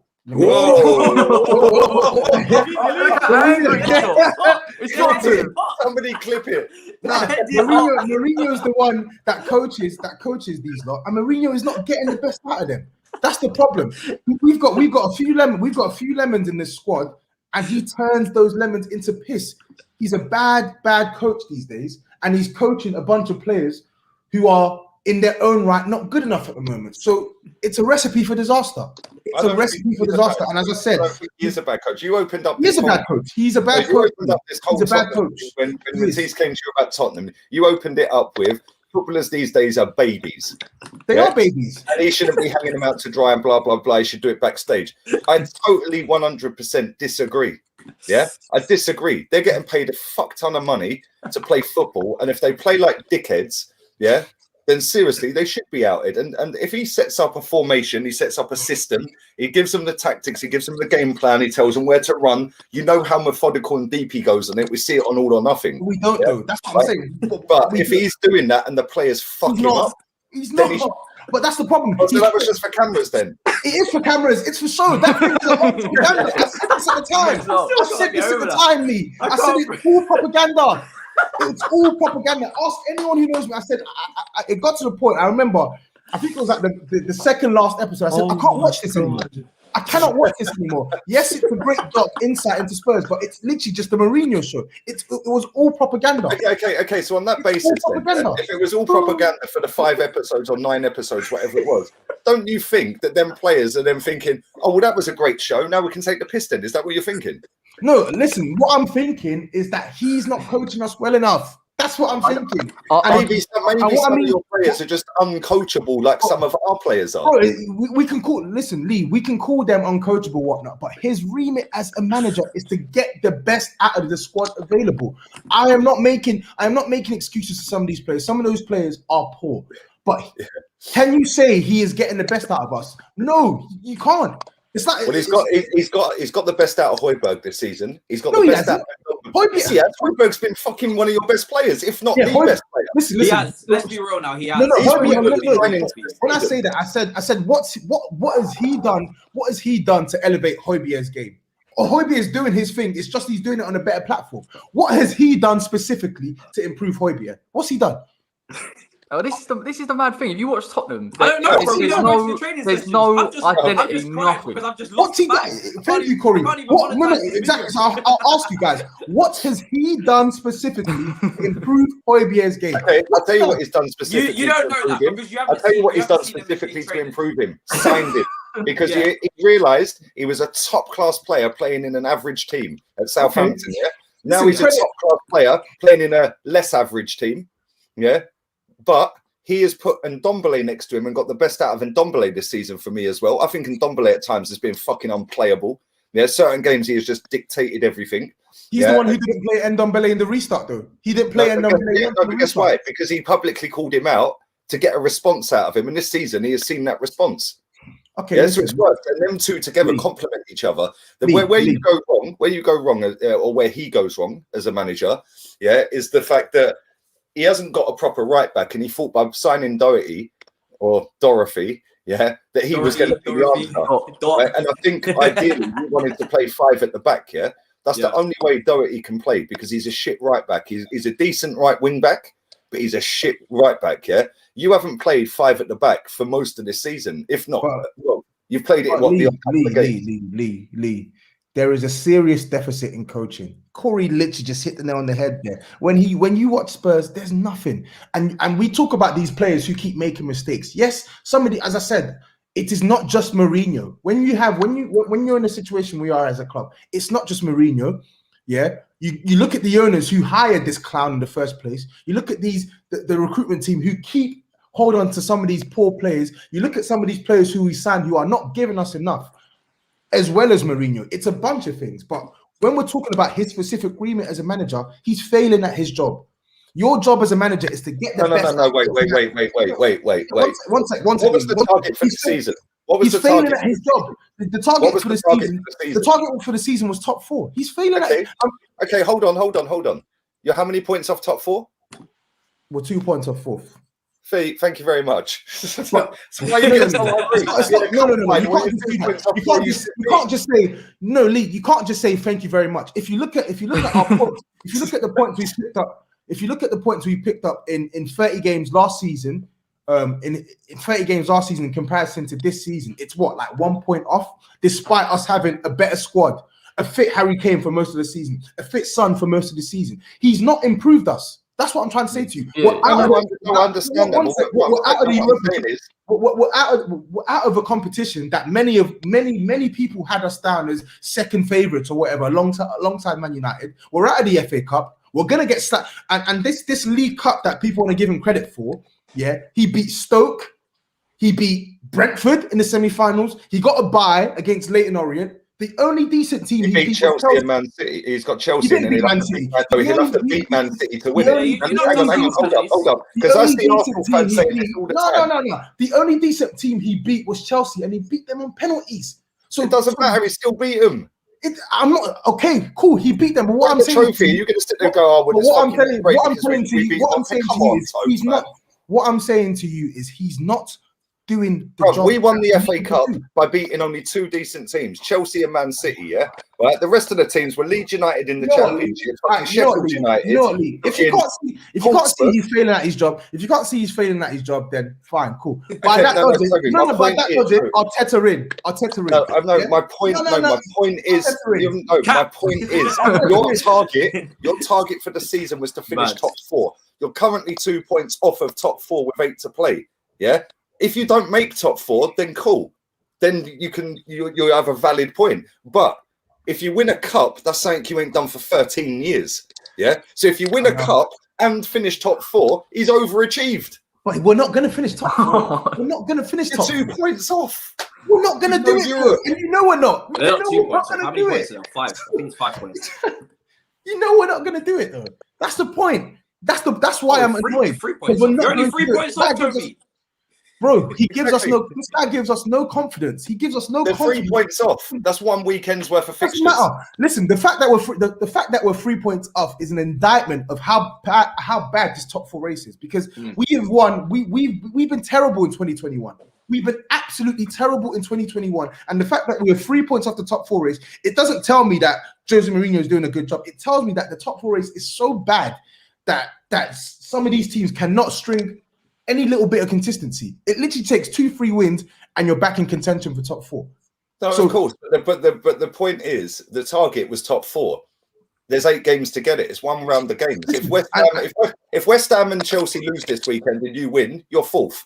This comment is This comment as well. Toby's blaming a coach that's won trophies with all his previous clubs, Spursy. I'm not just blaming the coach, but the coach is one of our issues, and he needs to bounce. He needs to go. He needs to fucking skate. He's not good enough. He needs to go. If he gets you in the top 4, yeah. If he gets you in the top 4 and wins you the League Cup, then surely that's a great season. It's a good season. Bro, how can you say it's a good season, yeah, when you're fucking jizzing over Pochettino last season winning trophy? Lee, come on, man.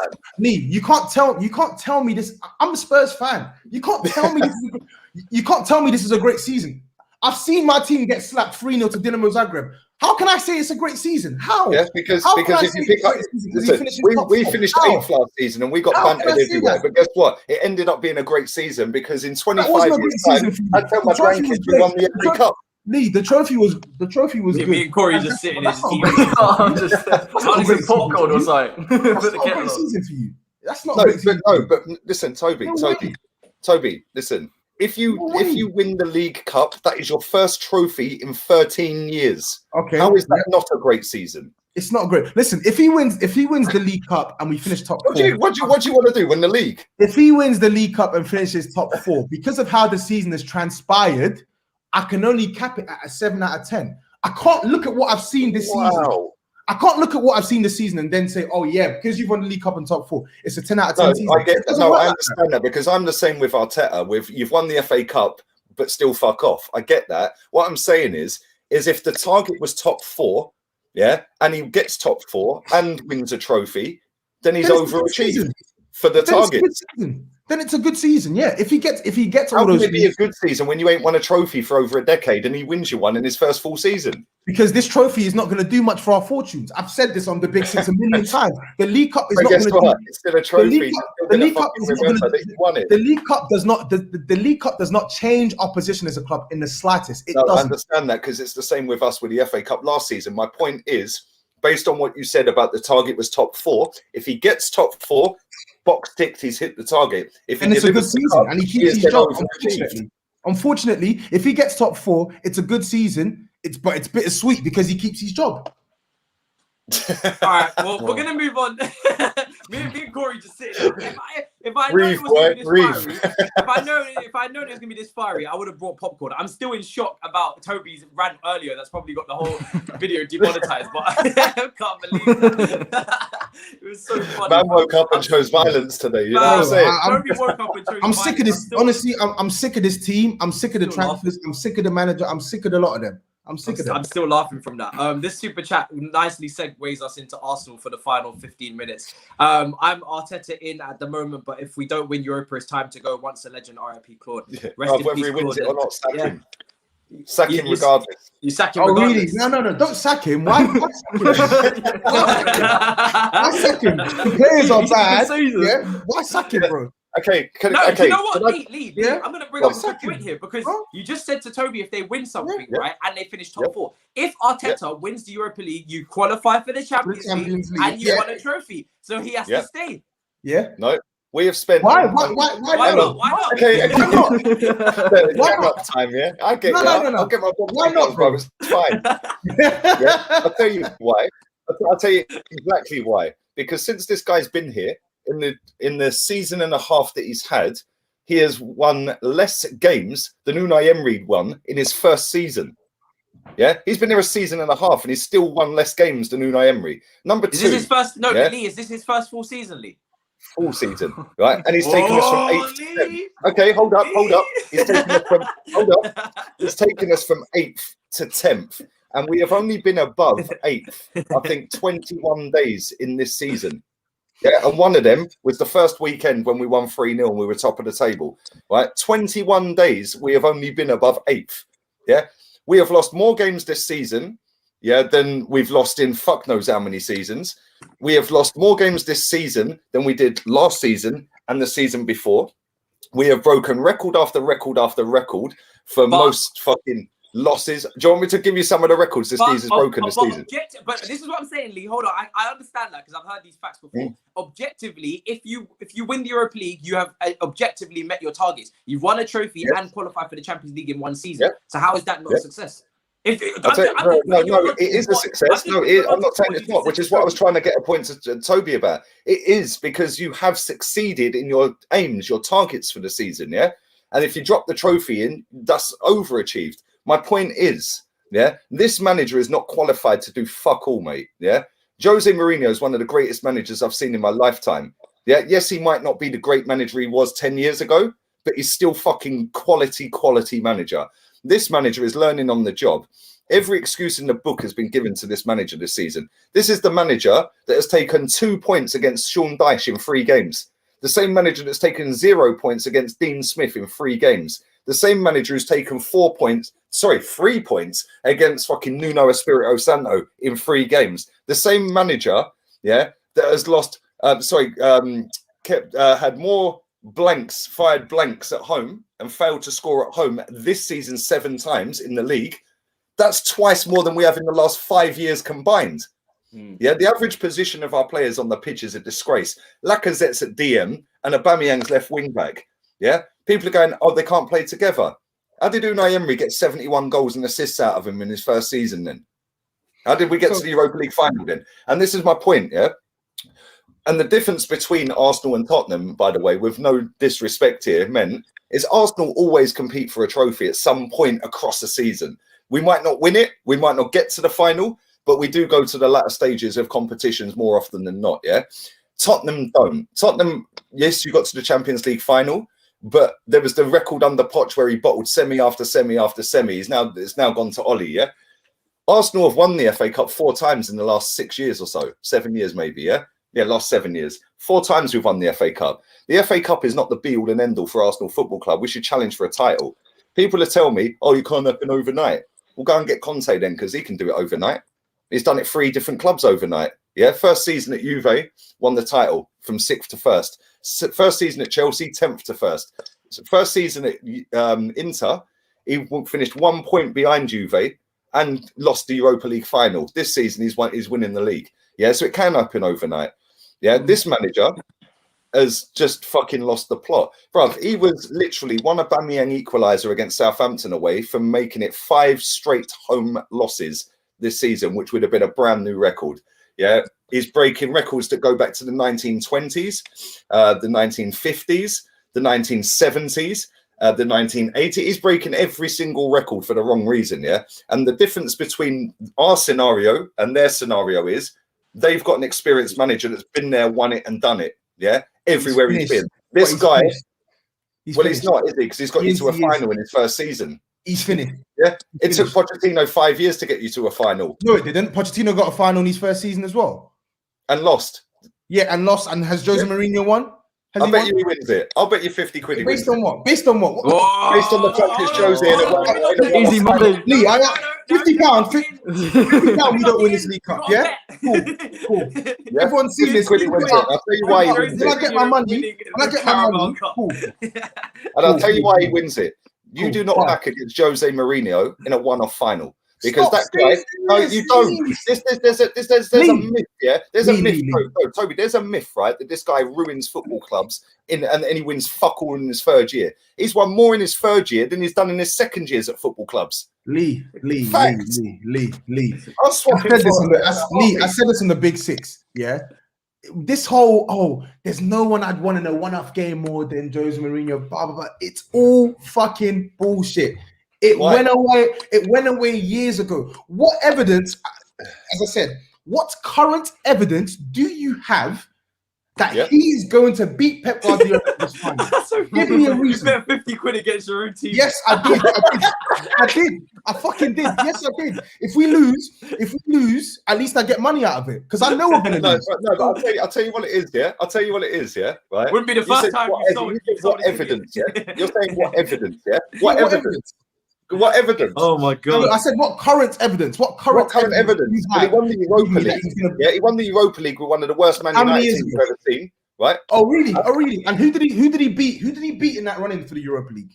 Well, it's irrelevant. Does anyone give a shit? How is it irrelevant? Who cares who he plays?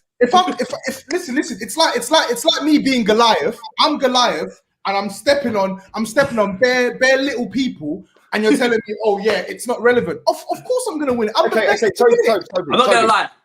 Ask any Man United fan that's in this chat if they're sitting there going, oh, well, we won the Europa League with Jose, but we beat fucking Midtjylland and fucking this. Do you think they give a shit? They won the Europa League, mate. I'm not talking about... To be honest, I'm not talking about their joy and not winning it. I'm saying that they expected to win it. They expected to win it, Lee. No, they weren't expected to win it. Yes, they were. They were expected to get the strongest team in it. They were the strongest team in it, Lee. No, they weren't. They were expected. Yes, they were. They were. Yes, they were. I actually, there's a team straight away that I can remember. Yeah. Then, if they were expected to get top 4, they were. I'm going to read this out to you. They were expected to get top 4 and they lost a game. I can't remember who it was against. And he come out straight after that game and he said, well, that's the top 4 done. All the eggs are in the Europa League basket. When he said that, I knew he'd win it. He's a coward. And you know why he's a coward?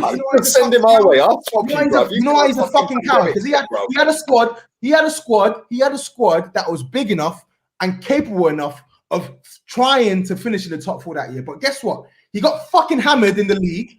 And he knew that he wasn't going to get top 4 in the league. So he said, you know what? Fuck this. I've not done a good job in the league. So I'm going to focus on the Europa League. And I'm going to make these up believe that this squad's not capable of getting top 4. Our only route of Champions League was Europa. Bullshit. Absolute bullshit. Bullshit. His squad was better than. I'm going to read their squad out. Just before you do, let me just say. His squad was better than Liverpool's that year, and he finished below them. He finished better than betting on Tottenham. That season, his squad was better than Liverpool's. Yes. Hold up. With Darmian, Blin, Smalling, fucking an aging Valencia, Fellaini. Go through Liverpool's squad. Go through Liverpool's squad. Phil Jones and aging Carrick, aging. Fosu Mensah. I'm there. Yeah, it's all kicking off, isn't it? I'm gonna check these teams in the knockout. So Lee, Man United, you're an enabler. Man United, guys, let's see Man United's route to the final that year. Man United beat Saint Etienne 4-0 in aggregate, but apparently difficult. Rostov. Has anyone even heard of Rostov? I've never heard of Anderlecht. Anderlecht that it took them a win after extra time. Anderlecht. Take that in. And then semi-finals against Celta Vigo. And people are telling me that Man United were not expected to win this competition. They were. They literally avoided every single tough team possible in that competition. But the point that Lee is making is that they don't care. And that is true. You don't care how you win the trophy. It's just about and I get the point. But if you win that Carabao Cup at Wembley, I expect you to be singing and dancing and of course. But Matisse, that's not what I've said. But Matisse, my point isn't that a trophy isn't good to win. My point is that you are basing a guy winning a trophy that objectively, he was expected to win as evidence that he's going to beat Pep Guardiola in the final. Hence why I said there's no evidence. Hence why I said give me something current. Give me something current to cling on to make me believe that this guy's going to beat Pep Guardiola in the final, because I can't see anything. When we play big sides, we're shit. When we play small sides, we get bopped. We have a poor defense and we're set up poorly. We're not coached well enough in possession. And the one thing that we had that took us over the edge against Man City when we beat them was the counter attack. And now Man City have fixed up their defense. They are no longer susceptible to the counter. So please tell me, how on earth is this clown going to beat Man City and Pep Guardiola in the final? How is he going to do it? I'm not going to lie. He somehow okay, hold up. I'll give you one word. One word. Wigan. So what? Yeah. So what? Wigan. You're better than Wigan. Bro, Man City have won this cup for the past 3 years. Bro, I've seen us lose to City in the final. Tottenham win this. Tottenham win this. Man City have won this club. Man City have won this cup 3 years on the trot. Man City are the best team in the league by a country mile. Yeah. Man City have the best player in the league alongside Harry Kane and Kevin De Bruyne. Did they not have all of this when Wigan beat them? Have the best Man City have top two best. Did they not have this when Wigan beat them in the FA Cup final then? Listen. No, they didn't have this when Wigan. They're the best team. They're the best player in the league in Aguero. They're the best manager. Come on. Lee, make it make sense. Make it make sense to me, because 3 years ago, you're in a cup final in Jose's first season, a manager that's won everything everywhere he's been, and he's got your dead football club into a fucking cup final. Let me ask you a question, B. Let me ask you a question. So 3 years ago, when you met Man City in the League Cup final, you remember the Centurions Man City? Did you believe that you were going to win that game? Yeah, because it's a cup final.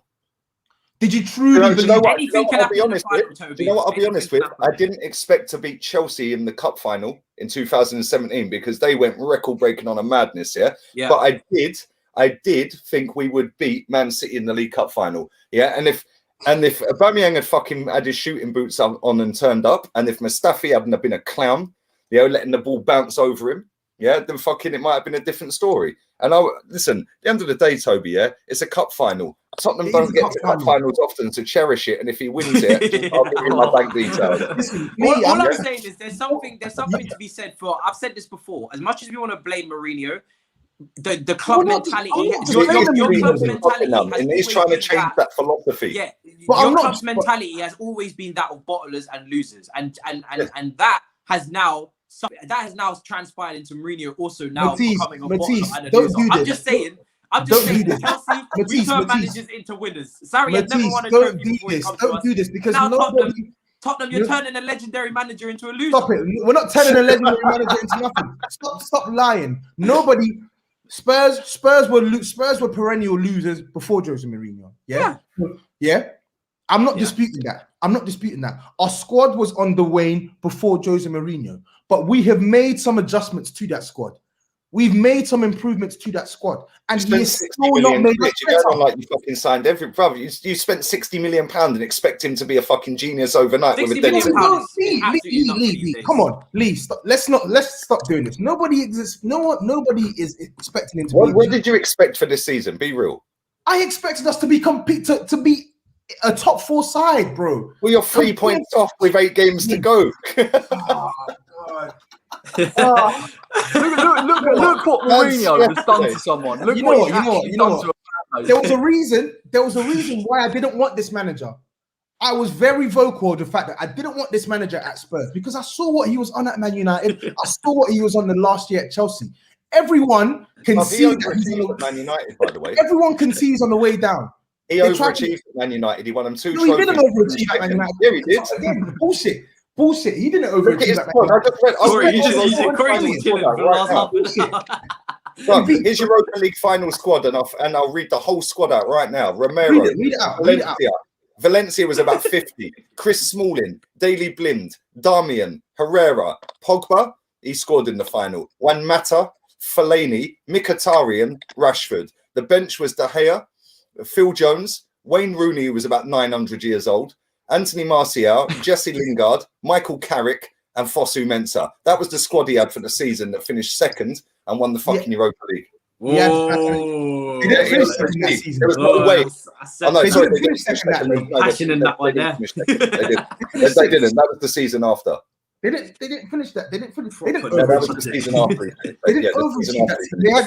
They had Zlatan Ibrahimovic who scored a ton of goals in that season as well. Listen, I'm not here, as I said. But that squad, Toby, can't compete for a fucking Premier League title. Yeah, it's true. I can't, bro. I never said that squad should compete for a Premier League title. I'm saying that him winning the Europa League that year is not him overachieving with Man United. It's not him overachieving. That's what I said. The trophy. Ask Man United fans if they would take the Europa League this season, which they're not going to, by the way. Yeah? Ask them. Okay. Would they take it this season? Because this manager can't get past the semi. Louis van Gaal won the FA Cup and he was sacked. Yep. So don't tell me that Jose Mourinho, because he won the Europa League, he's overachieving. Louis van Gaal won them Europa League and won the League Cup, and he finished second. Louis van Gaal won them second because he wasn't good enough for Man United. He was rightly sacked because he was not good enough for Man United. And he won them 2 trophies. He won them 2 trophies and finished second with one of the worst squads I've ever seen in the league. Yeah, Ole Gunnar Solskjaer is second and can't get a fucking final. That squad, by the way, that squad that he finished second with, that was not one of the worst squads you've ever seen in this league. And again, it's one of the worst Man United squads. It's not. It's not. Yeah, if you go through that squad, man for man at the time, that squad had every right to be in the top 4 or top 3. It had every right to be there. Yeah, so again, it finished second. It weren't going to contest for a title. This is what Mourinho does though. Like he gets like little victories. Like what he'll do with Spurs is like the cup final. If he goes and wins it, he'll go to another club and then he'll go. He got that cup final, and then he's kind of. I know what you mean, but he does throw stuff at competitions. Like he'll just go, right, I'm going to throw everything in there because I need it for my own sense of pride. If he doesn't have it, But I've got to be honest. I watched Tottenham. There's no identity there. They've actually gone backwards with probably a better squad than they had last season. So thank you. Sorry to jump in, but that's just my opinion. I didn't want to get involved because it was getting quite tasty. Thank you. It's that simple. It's that simple. We can, as I said, you lot. It's annoying that we've spoken about Jose Mourinho because it's not, as I said, and I will keep reiterating, I'm sick and tired of playing the blame game. When you talk about our issues, we have multiple issues that require multiple solutions. But one of our issues is this manager. And the fact that we're speaking here and we're pretending as if he's not an issue is foul to me because he is an issue. Okay, can I ask you a question? Be honest, Toby, yeah? What are your expectations, for, obviously you said top 4, yeah? Right? Whether he gets it or not, I think you want him sacked. I think that's quite clear, yeah? Right? What are your expectations as a football club in the next 3 seasons? Ask Enoch. Ask Enoch, not me. No, but you're a football fan. You're getting passionate about your club, passionate about the manager, passionate about some of the players not being good enough, the owners, this and that. Yeah. Right. Yep. Obviously, you said you don't like playing the blame game and then blamed everyone. That's what I'm saying. Everyone is at fault. It's not just one person. I'm joking. But what do you expect as a fan of Tottenham for the next 3 seasons? Do you expect to win trophies? Do you expect to compete and win a title? Do you expect to just hover around top 4? Because I'll tell you something now, yeah. If the answer to that is top 4, yeah, and maybe an odd trophy here and there, you've got the best manager available at the time, and probably still to this day, that will win you a trophy. You have, based on his whole fucking career, mate. Well, Pochettino couldn't. How many managers have you had? Nearly every one of your managers has failed to win you a trophy, apart from fucking, what's his name? Who was the guy? Can I just ask, when is that Carabao Cup final? It's in. I think it's in 2 weeks. 25th. Oh, I can't wait. How I can't wait for that. I'm telling Funny you. enough, that's payday. Listen, you're gonna lose, right? I'm telling you. Do you know what with Toby, right? It's betting against Tottenham in a cup final actually does serve. It serves you well. I did it for when they played Liverpool in the Champions League final. I bet 500 euro that they would lose in normal time, and I won. Do you know what I mean? Tottenham, I don't know what it is about Tottenham with cup finals, but I would never back them to win. And I think Toby will end up getting that 50 quid. Now they've got a manager. At the start of the season, I said my expectation is that we're going to finish in the top 4 and we're going to try and win one trophy. Like I targeted the League Cup. I want the League Cup. But what I'm saying to you is, with how the season has transpired, with what I've seen on the pitch, with how I see us coached, with how I see who is coaching us, I can't see us winning this final. I just can't. So I would be lying to myself. If he does and he does get top 4, will you chill, or do you still want him out? I still want him out, but unfortunately, same with you and Arteta. Unfortunately, he's got the right to stay. The difference with Arteta, Arteta was putting cones out for Pep. No. You two are more like one of the greatest managers in the world ever. So what? Then take him. Take him. If I'll you have him want in a heartbeat. Take him. I'll take him now. I'll come and pick him Get up. rid of him. God. Yeah, if Arteta wins the Europa League and qualifies for the Champions League, you said you still want him out. You two are much more. Yeah, and I'll give you a reason exactly why. You two are why. not allowing any sort of I'll give you exactly the reason why, Matisse. Small amount of success to overweigh the overall opinion. No, the difference is, as Arsenal fans, I've grown as an Arsenal fan of 39 years nearly. I have grown up seeing us have success pretty much consistently. Yeah. So I live in Ireland right now. 9 you cups. mong. Yeah, 9 FA Don't tell me where I live, please. Etc. etc. I've seen us win a lot of trophies. I've seen us lose a lot of finals. My point is, the difference is this manager, our manager, not my manager. My manager's Everton's manager. Yeah, my manager, right, is Ancelotti. That's who I wanted. Arteta has proven he can't do it at league level because he finished 8th last season when he inherited the team in 8th. Yeah, and he's going to finish 10th in his first full season. So he's taken us backwards. Yeah, right.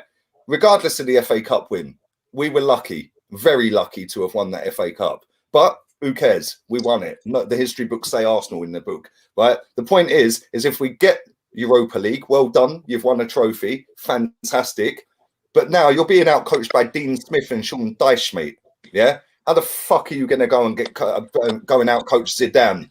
Yeah, and other managers in that Champions League. So you've made a good point there. You can't. You've made a good point there. So this guy who's being outcoached by Dean Smith and whatever, this same guy literally outcoached Jose Mourinho a couple of weeks ago. So now what?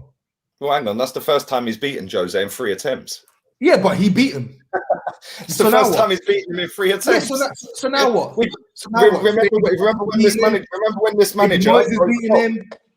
Graham Potter's beating him. Frank Lampard's beating him. Ole Gunnar Solskjaer's beating him. Yep. How many managers are gonna tuck this guy up for you to realize that he's not anymore? Hold up. Do you remember when a certain face out there said that Jurgen Klopp was broken by Arteta? Yeah, because he beat him in a league game when they were on the beach, and they beat him on penalties in a fucking community game. Yeah. Since then, they've slapped us every time we've played them. Yeah, this manager beat Pep in a semi-final at Wembley. Oh, he's amazing. Yeah, if Arteta can fucking beat Man City, Jose can. Yeah, trust me, he's already done him twice. In fact, he's done him twice in a row, I think. Okay. But actually, 2 out of 3 times, I think he's done him. I'd love for you to be right, but I can't see it. So let's see. Wow. Yeah. Well, listen, there's 50 quid at stake now. When I'm right, because you'll be like, yo, you'll be pissed off anyway, celebrating. You think I'll care about losing £50 if we win a cup? No, of course not. It's a win-win for Toby at this point. I can't lie. Exactly. He's set himself up very nicely. But yeah, I mean, listen, people. To that person who said you can't pay in euros in the UK, I live in Ireland sometimes. Okay. Can I just say this is totally diverted the Arteta fucking Arsenal Liverpool game out the window, isn't it? I don't even. Me and Corey just been sitting here just enjoying life. Like I don't know how I managed to feel a lot better about my club after listening to you two go at it about. I feel great, mate. You know why you feel great, Corey? Because you have a manager who hasn't got a 4th best squad, but is getting the maximum out of the team. That's why you feel great. Can I wish I could have that same feeling. The same fucking team who got sacked because their fans hated him a couple of years earlier. Yeah, calm down. He didn't get sacked. He was on a short-term deal anyway. This is the same fans who fucking raided their fucking director's box. And Two, right? If the fans were at the ground this season, they wouldn't be 4th. It happened again. Oh, we got proven right, didn't we? We were baying to get rid of him. We didn't want him in at all, to be honest. You lot didn't want him in after 2 games of this season. But he's fixed up. We were bad. Like we were Newcastle. The energy on Jose Mourinho would be different if he fixes up, but he's not gonna. So I just have one final question then, Lee. Would you take Mourinho at Arsenal? He would. He said he would. In a heartbeat. I'll get my missus to come home from work now. I'll jack the car off of her and I'll go and pick him up. Like real talk. I would take him in a heartbeat. And Toby, would you take Arteta at Tottenham? No, I wouldn't. He's closed then. Fucking hell. Yeah, you wouldn't take our manager, but I'd take yours. Yeah, I don't want either. I don't want either. It's the same thing. No, it's not, because you wouldn't take him at Tottenham. I'd take your manager. All right. Toby, would you take David Moyes? No. You wouldn't. He's overperforming. 1,000,000,000%. Of course he would. He's overperforming. Walking there with that squad, they'd win the league. Nah. To be fair, do you know what? To be fair, I don't think David Moyes is a bad manager. I just wouldn't take him. To be fair to David Moyes, he gets a lot of stick, but before that Man United spell, he was one of the best. Consistently doing it. Yeah, it's not like Ollie where he didn't actually warrant getting the job based on his CV, or Frank Lampard not warranting getting the job on his CV. David Moyes actually warranted a shot at Manchester United with the CV that he had at Everton. He was consistently finishing 5th, 6th in the Premier League, you know, and just on the crisp of the top 4. I think one time they got to the qualifiers. So it didn't work out for him at Man United, but he actually did warrant the job, and he's doing great at West Ham. So I'll take Moyes at Arsenal. I'll tell you what the biggest difference between Moyes, Mourinho and Arteta.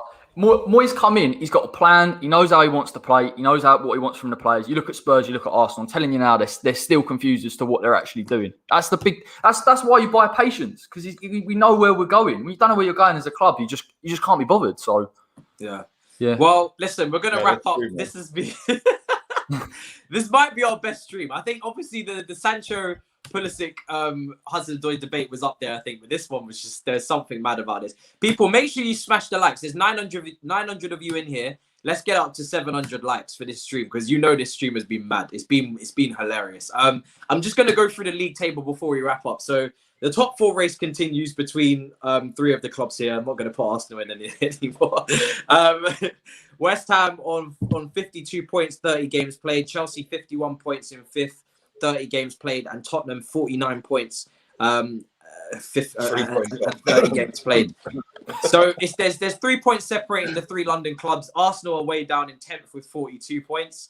So I think Lee's opinion stands. Arteta level on points for Leeds United, and Toby's saying, why do you want Arteta out? If you say, like, come on, man, seriously. No. I agree with you wanting Arteta out, but I want Jose Mourinho out. No, but but you're not down with fucking Leeds United, bruv. Come on. Don't do that. Yeah, guys, get the likes up. Don't do that, real Lukaku. I wanted Chelsea to catch United and finish 2nd. That's clearly not going to happen. We moved. Don't bring that up again. Listen, Toby. Man in the chat said Toby is a broken man. Bro, I am. I can't take this shit anymore. I can't take it. Oh, man. Yeah, it's been peak. Like I said, guys, make sure you subscribe, get the likes up. Toby, let them know where to find you, bro. Yeah, TapinTobs on Twitter, YouTube. Me and Lee have actually got a show tonight at 6 p.m. actually talking about Arsenal. So Lee's going to be happy talking about Arsenal because we're going to be talking about Arsenal when they were actually good, like 20 years ago. Like 20 years ago. So we're gonna be dissecting the Invincibles as well. I'm going to try and get one more person on as well. But yeah, 6 p.m. Make sure you come join. Love that. Links are in the description. Make sure you go and check that show out for 6 p.m. Corey, bro, let them know where to find you. West Ham way, mate. London's claret and blue for another week. Lovely stuff. Hopefully we'll keep it up. Fuck West Ham. Viva Mark Noble. And Lee, let them know where to find you. LinkedIn, Facebook, the whole lot. Lee Gunner 82 on Twitter, Insta, OnlyFans, Twitch, OnlyFans. Every week. I swear. Lee Gunner on YouTube. I'll be doing a stream at 5 o'clock, and then I'll be dropping an upload. The stream of actually, I need to see if he's done a press conference because it'll be a press conference reaction that I'll be dropping, and then I'll be dropping my preview at 10 o'clock after the football's finished.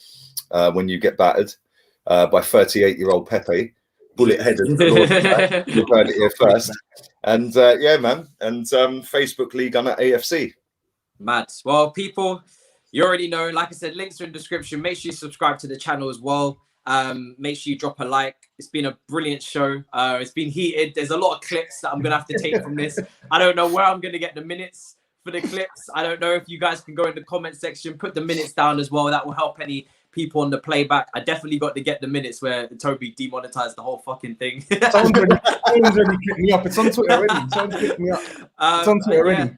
Make sure you guys subscribe, and we got a second upload later tonight. Obviously, Porto versus Chelsea reaction with Dami and Anita. Until then, I'll see you guys in a bit. It's been a long show, but it's been a brilliant one. In a bit. What is he in? Boys.